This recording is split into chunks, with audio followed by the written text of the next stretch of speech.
I'm standing at the bank of the East River in New York City, just down the block from my apartment. The sun is shining, and it's a beautiful April afternoon. Looking across the river, I can see a building that I've passed dozens of times throughout my life, the United Nations headquarters. And it's there, back in 1989, that world leaders gathered for the 44th session of the UN General Assembly. At that meeting, something big happened. The UN adopted the Convention on the Rights of the Child. We must build on this success by acting this year to approve the Convention on the Rights of the Child. The agreement laid out a then radical idea that children are not merely passive objects requiring parental care, but individuals with a distinct set of rights. The treaty said that kids should be guaranteed freedom of expression, a life free from violence, and access to healthcare and education, among many other things. The convention has become the most rapidly and widely ratified international human rights treaty in history. But more than 30 years later, some of the children born from sperm, egg, and embryo donations feel like they've been excluded from this monumental document. So, in November 2019, donor-conceived activists took their concerns halfway across the world, nearly 4,000 miles from New York, to another major UN site in Geneva. Every child has the right, under the UN Convention on the Rights of the Child, which we celebrate here today, to identity, to family, including biological family, and to not be bought or sold. Every child has the right to be heard. We are the products of this industry, and we have not been heard or respected. We're now grown, and our voices are stronger. We know what is in our best interests and what is not, and we hope you're listening. But some members of the U.S. fertility industry couldn't disagree more. You don't need to know about your parents. What this really is an articulation of special rights that would only come to the donor conceived, and I think that's a problem. From Sony Music Entertainment and 3 Uncanny 4 Productions, this is BioHacked Family Secrets. I'm your host, TJ Raphael. On today's show, donor-conceived activists are pushing for changes that would overhaul the American fertility industry as we know it. We're going to take you inside that battle. Stay with us.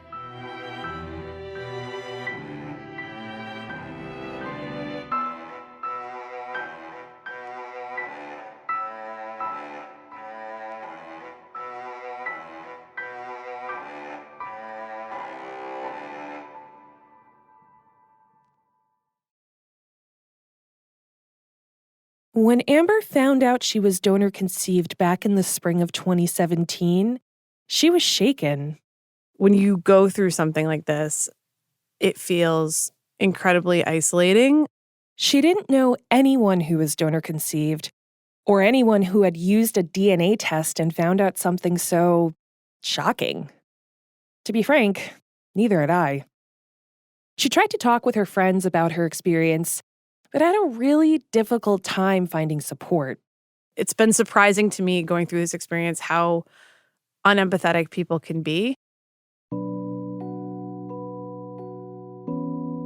When Amber would talk with people in her life and tell them about the stress she was under, that she was confused, that she was deeply concerned that she didn't know where she came from, that she wasn't sure if she would ever find her donor, a lot of people just couldn't understand. There's all these stories about people who are adopted, like searching out their biological family. And for whatever reason, the general public can accept that as, yes, they should find those people. They should reconnect with their family. That's a beautiful story. But for donor-conceived people, when we search out our biological family, it's, well, you should be grateful to be born. That person's not your real parent. You already have parents. You know, this is disrespectful to your parents to search out this genetic connection. And I don't understand that disconnect. Amber needed help processing all of these unexpected questions and intense emotions. And it wasn't too long before she found a Facebook group called We Are Donor Conceived. She joined, and immediately she was hooked. It was a total lifeblood for me. It was a connection. I'm not a big Facebook person. And being able to share my thoughts and feelings unfiltered, especially early on when this was so painful and so raw, was tremendously helpful. The group has nearly 3,000 members. And back in the early days, it's this same group that gave Amber advice on how to track down and contact Kurt, her biological father. She was able to find a community with other people who were going through the same thing. This discovery was a really monumental moment in my life for about a year. I mean, I was in white hot shock. In 2015, Erin Jackson learned that she was donor conceived. She was 35 at the time. One of the things that I realized when I found this out about myself was that I'd never given this subject much thought at all. When Erin learned the truth about her origins, she just didn't see any resources out there for people like her. So she created the We Are Donor Conceived Facebook group. On its own, it turned into so much more than that. And it became this, thriving worldwide community with donor-conceived people from, age 13 to 70. And I realized quickly that the space is needed. It needs to be a place where people can find support because so often people don't get support from the people in their lives that they're closest to. When Erin started We Are Donor Conceived, 23andMe was still gaining momentum. It was 2016. The company wasn't huge, but it did claim to have about 1 million customers worldwide. But then they exploded. As of last year, the company said that nearly 12 million people have had their DNA sequenced by 23andMe. I've done it. Maybe you have too. But as at-home DNA kits became more popular, there have been some unintended consequences. Just open TikTok on your phone, and you'll hear all kinds of stories. For example, I got my Ancestry DNA kit 2 years ago, learned that my dad's not biologically related to me, my parents use a sperm donor, I'm not an only child, and I have now 20 siblings. So as more and more people are learning the truth about their origins, more and more people are also finding their way into the We Are Donor Conceived group.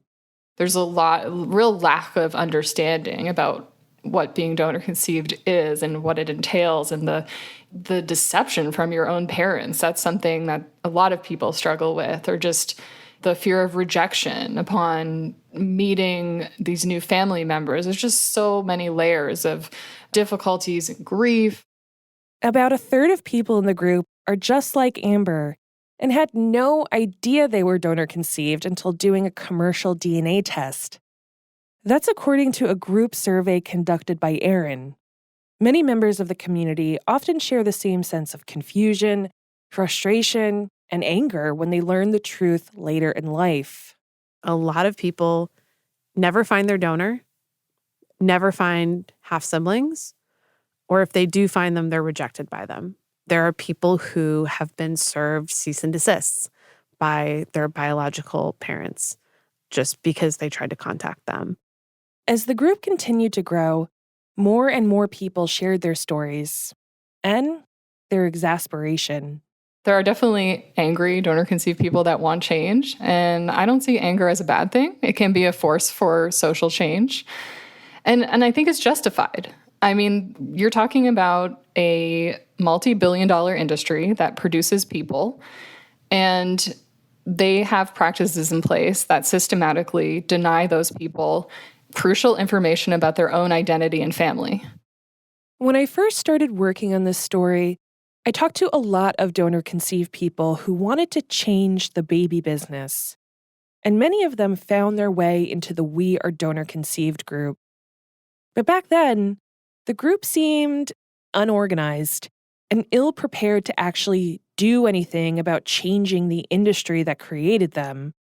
we wanted to really organize and start thinking about like, okay, well, we can't all just sit in this group and cry all day. Like, we need to do something. They started talking, posting thoughts and ideas in the group about the ways they might be able to force the baby business to change. They looked around for inspiration and came across the UN's treaty to protect child rights. You know, the United Nations in the Rights of a Child talks about the right to one's heritage and one's origins, and that's inherently being denied here. A lot of folks in the group saw this treaty and thought, hey, what about us? But the United States is the only UN member state that hasn't adopted the Convention on the Rights of the Child. Their search didn't stop with the treaty, though. They also looked around for other ideas and past victories that could guide the way. The Adoptee Bill of Rights became law just a few hours ago as of midnight last night. As We Are Donor Conceived organized, they found inspiration in the adoptee rights movement, which has had some major legislative successes in the recent past. So that's been kind of our new approach, is like finding legislators who have worked on adoption rights, surrogacy rights, any legislation around kind of like birth identity process, for lack of a better term. Those people seem to get it.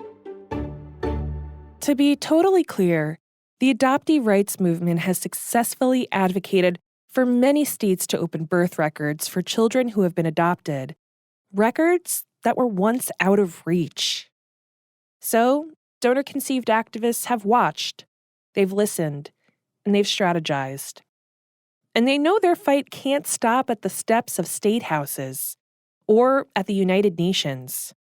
If donor-conceived activists want lasting change, something with teeth, they'll have to go big.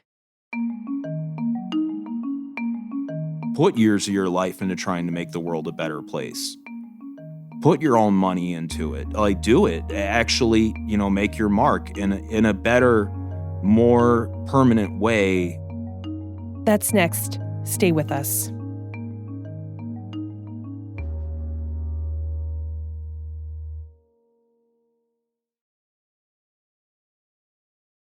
If you're crazy enough to think you can change the world, then maybe you can.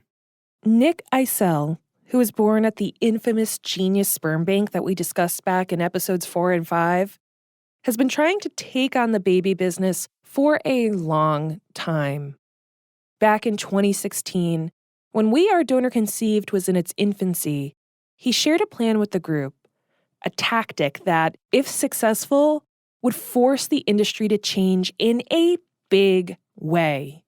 His goals were pretty ambitious. Ban donor anonymity, increase record retention time for family medical history records from 10 years. Current requirement is 10 years, and that's insufficient. As it stands, if you're a donor-conceived person, records of your family medical history can be destroyed by the time you're 10 years old. Nick wants those records retained for a much longer period across the board. But who has the power to enforce that kind of sweeping change? I've requested the FDA to increase that to 50 years. The FDA. That organization puts forth binding rules for sperm and egg donation and fertility clinics. If I'm being honest, it's always seemed kind of random to me that the FDA regulates sperm and egg donation. When I think of the FDA, I normally think of commercials for vitamins boasting their FDA approval seal, or recalls for bad salad dressing or toxic mascara or something. And that's because the FDA itself is a product regulator. Many of the common household items you start your day with are regulated by the FDA. Whether brushing your teeth or putting on moisturizer, you can trust the FDA is looking out for you. In the fertility industry, money gets exchanged for the goods. So, in the eyes of the FDA, sperm, eggs, and embryos are products to be regulated. The agency is there to ensure the materials being sold are safe and free of diseases that could harm customers. aka parents putting donations inside their bodies. Nick's petition to the FDA hinges on the agency's role as a safety gatekeeper, a role it assumed, in part, thanks to this man. I often introduce myself now by saying I am Al Gore. I used to be the next president of the United States of America. In 1988, Al Gore was 40 years old, in his first term as a U.S. Senator from Tennessee, and co-chair of a congressional advisory panel on biotechnology. Assisted reproduction was hitting its stride, but it still wasn't a mainstream practice. People had questions, it was unregulated, and things in the industry were a bit opaque. So, Gore commissioned a congressional study to gather data. More than 1,500 fertility clinics around the country were asked questions about their practices. This was when the AIDS crisis was raging all over the country. We already have, by all estimates, by all reliable estimates, more than 1 million people are infected with HIV in America today. Not symptomatic, but infected. And when the results of Gore's study came back, there were some big red flags. The data revealed that huge numbers of American sperm banks weren't screening donors for HIV or STDs like gonorrhea or syphilis. Between 1986 and 1989, 6 women in the United States were infected with HIV after being inseminated with donated sperm. So, the FDA snapped into regulatory mode and began drafting rules about disease testing.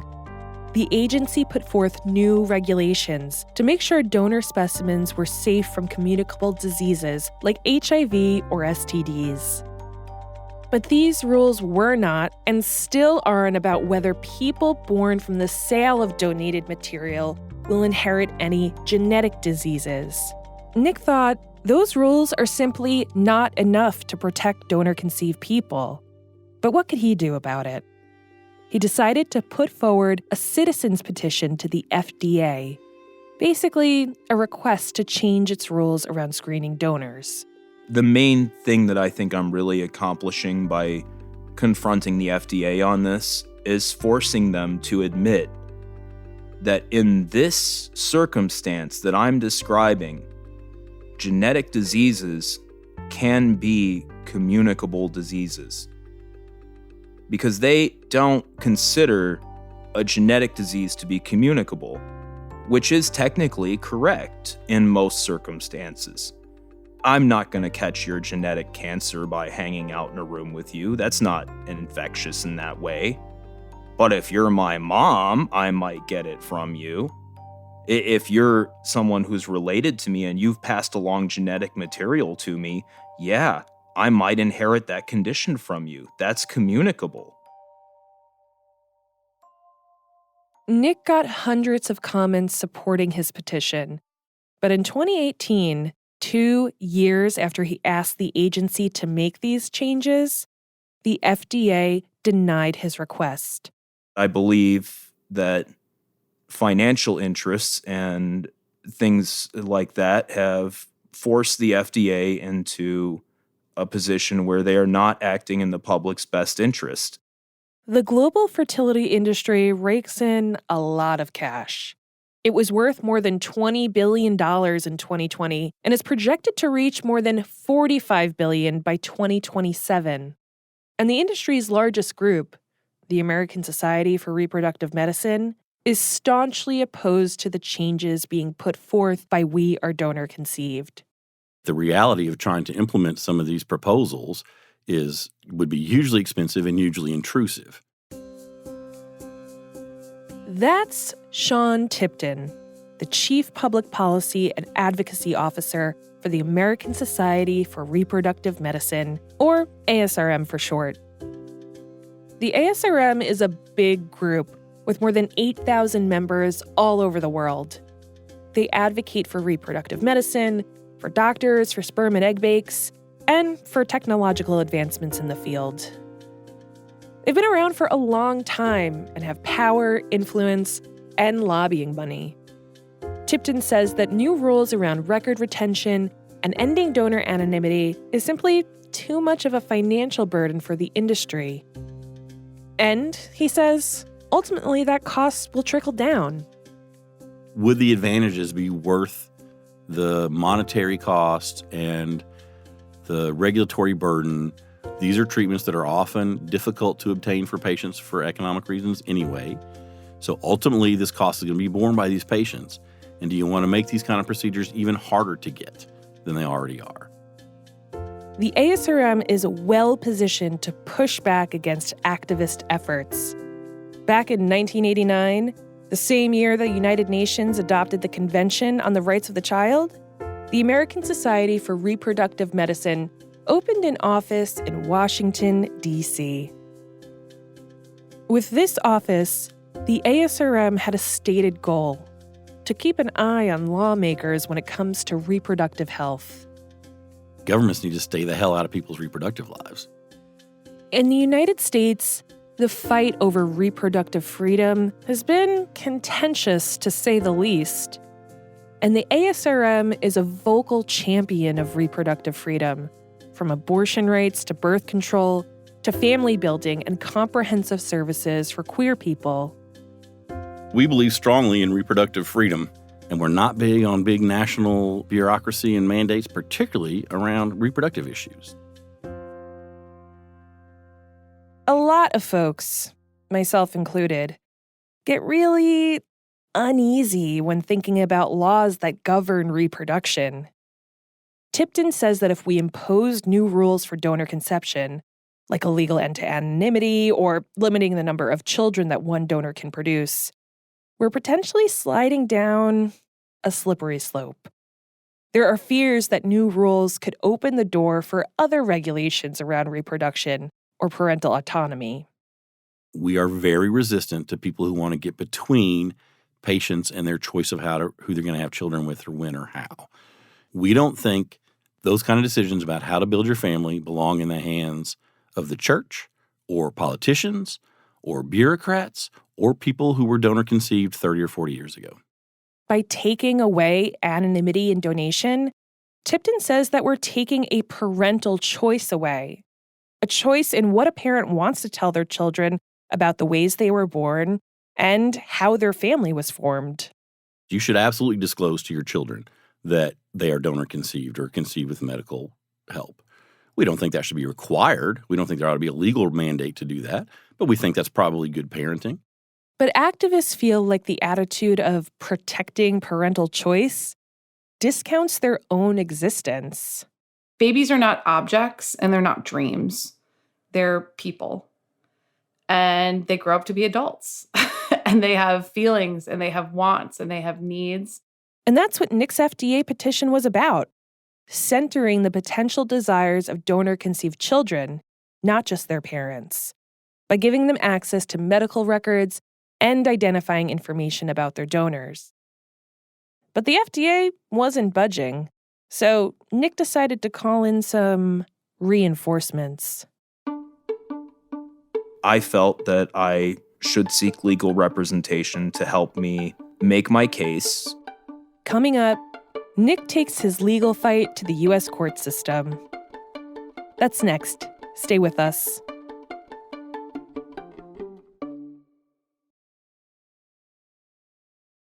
After Nick hit a wall with his FDA petition, it seemed like he had run out of options.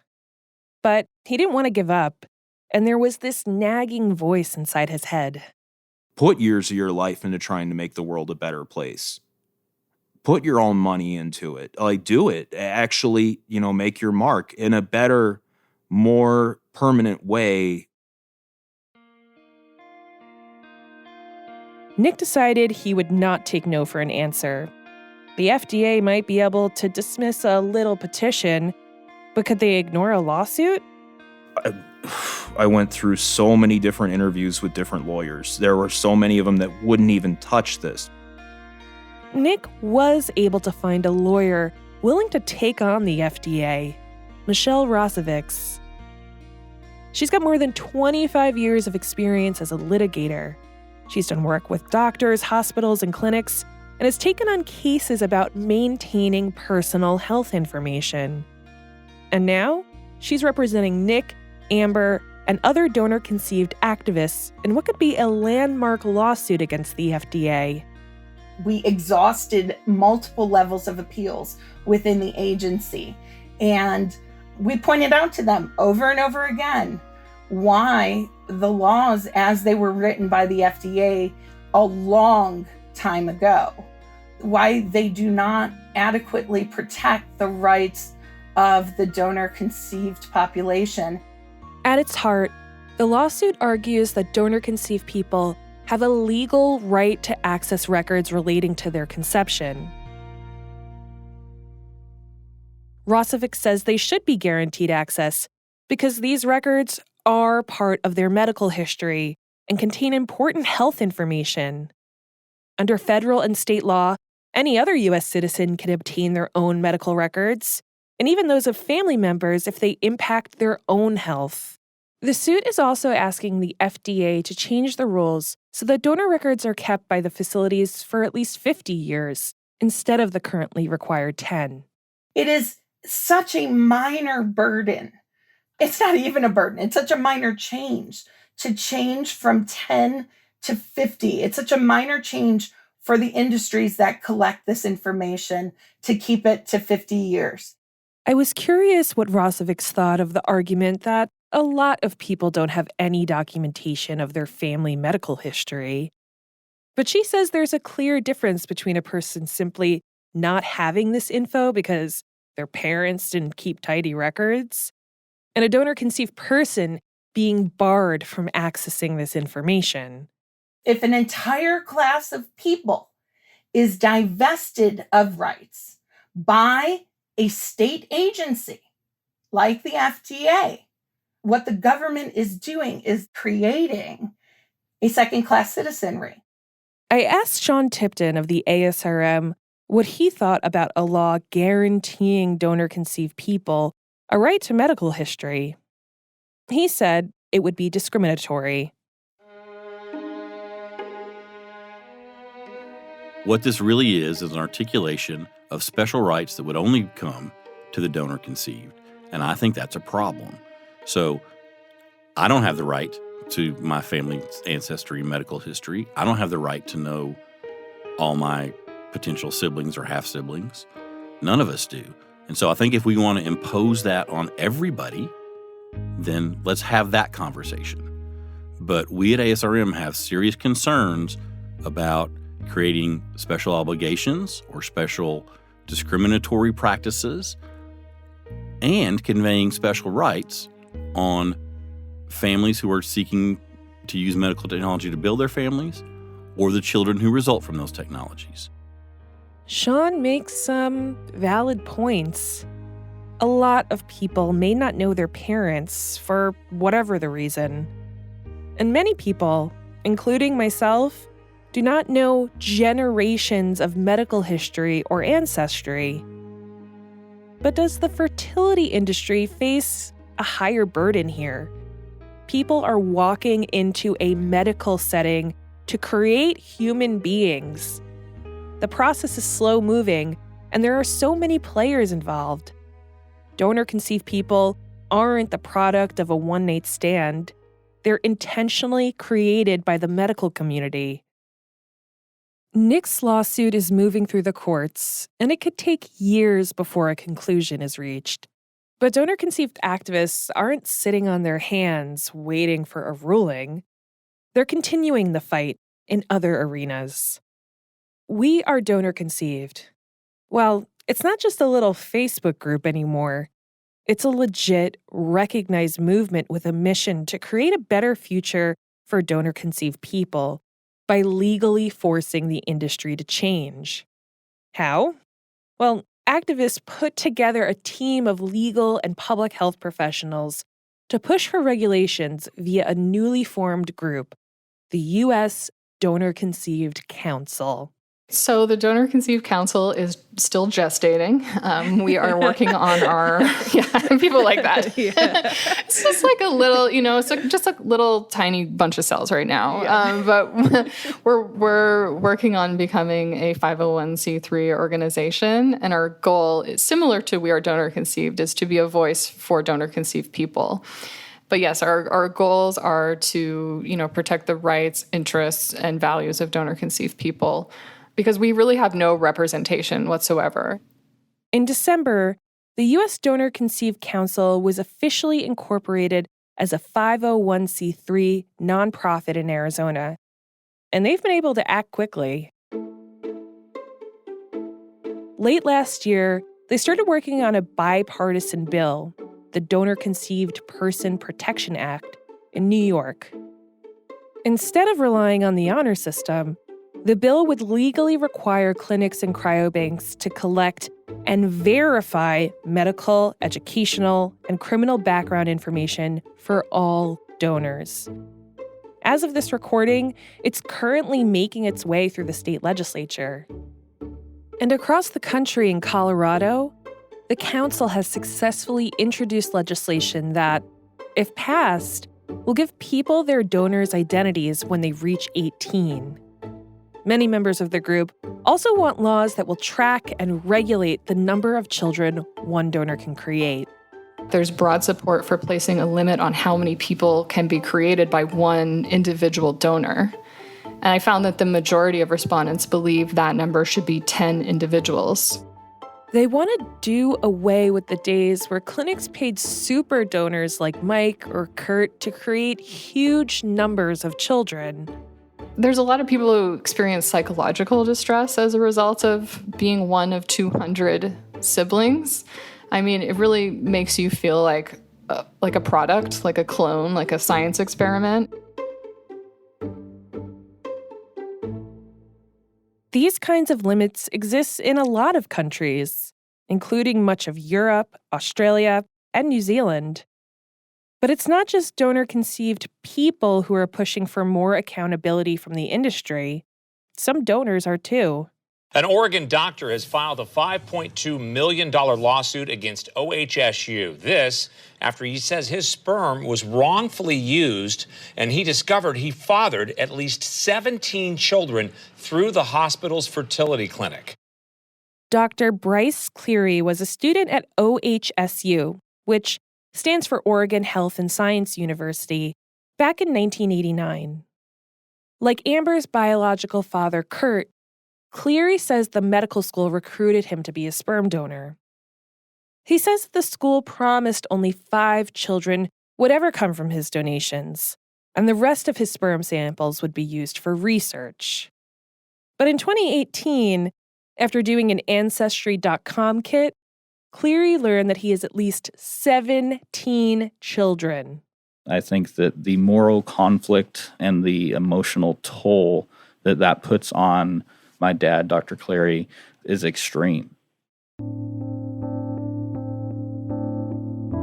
Dr. Cleary's quote-unquote natural-born son, James Cleary, is a lawyer. He's representing his father in a $5.2 million suit against OHSU. The emotional weight of learning that you have a large number of children out there that are biologically related to you and really are made up half of your DNA is emotional regardless of the situation, right? There's always going to be a connection with your offspring because they are literally made up of half of your DNA. And then to have that be a product of fraud is, I think, extraordinarily weighty. Dr. Cleary's donor offspring are here. His donations can't be undone. So James says his father is suing because of the trauma he feels. I think what weighs on him the most is the repercussions, not just on him, but on his children, both his natural-born children and his donor offspring. I mean, you have a large number of people that have to be really conscious of who they're dating, who their children are dating, who they're potentially marrying. The idea that you could unwittingly marry your cousin, that's concerning. Dr. Cleary's case is still pending.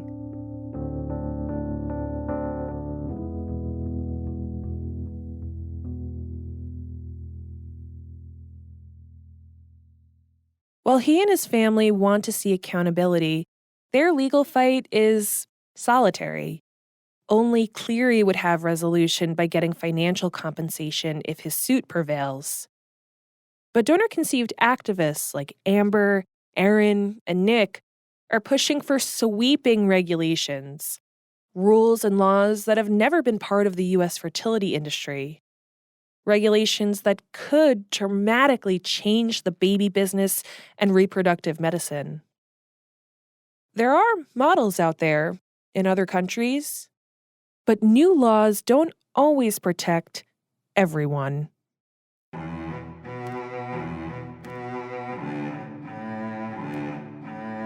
People think, oh, regulation will make it better. But there are absolutely examples of cases where discrimination is written into the law in a way that is really problematic. Next week on BioHacked Family Secrets, the unequal playing field that can come with new controls on donor conception.